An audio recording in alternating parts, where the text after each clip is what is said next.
سلام، به کانال زنگ آشپزی خوش اومدید. بریم با هم آموزش درست کردن این کتلت‌های ترد و خوشمزه رو ببینیم. یک کتلت ترد بدون نیاز به تخم مرغ که اصلا وا نمیره و طعمش بی‌نظیره.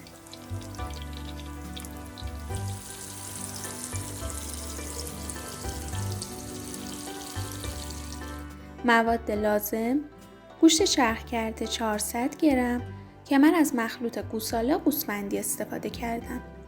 سیب زمینی اندازه متوسط 5 عدد، پیاز متوسط 2 عدد، نمک 3 قاشق چایخوری سرصاف، فلفل سیاه که سلیقه‌ای و من نصف قاشق چایخوری استفاده کردم، زردچوبه 2 قاشق چایخوری پر و ادویه کاری 1 قاشق چایخوری. برای شروع با قسمت ریز رنده 5 تا سیب زمینی متوسط رو رنده می‌کنیم. خب حالا آب سیب زمینی رنده شده رو به کمک صافی میگیریم.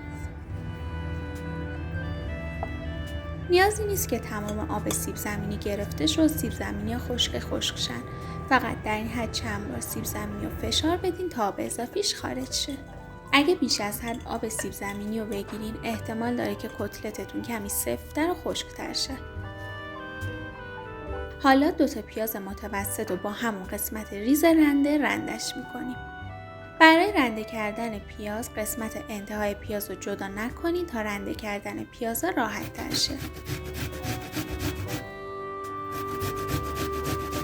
خب پیازم میریزیم داخل صافی و خیلی آروم فشار میدیم.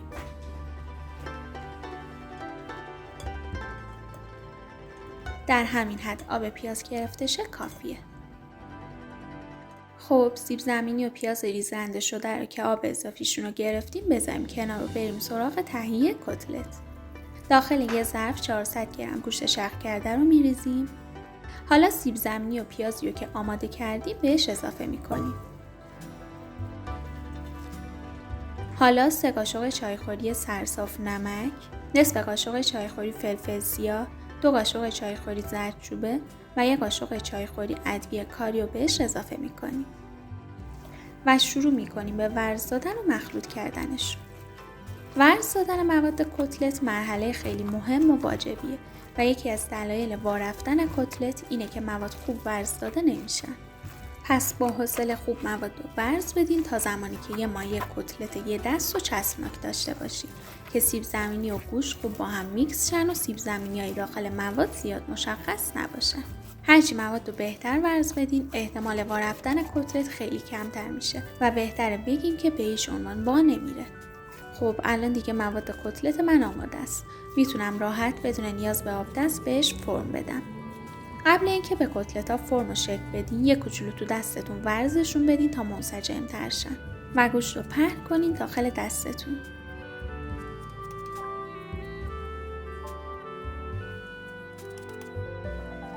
اینطوری. خب حالا بریم که سرخشون کنیم. داخل مایتاب روغن میریزیم و اجازه میدیم روغن داغ شه و با حرارت متوسط رو به بالا کتلت‌ها رو سرخشون میکنیم. دقت کنین که اگه حرارت خیلی زیاد باشه کتلت سریع میسوزه و خوب مغز پخت نمیشه و اگه حرارت خیلی کم باشه گوشت آب میندازه. هر وقت دور کتلت‌ها سرخ شد برشون میگردونم تا طرف دیگه‌شون هم سرخ شه.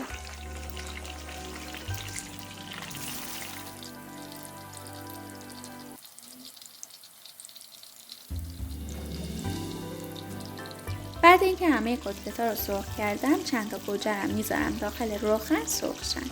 ترکیب گوجه سرخ شده با کتلت محشره.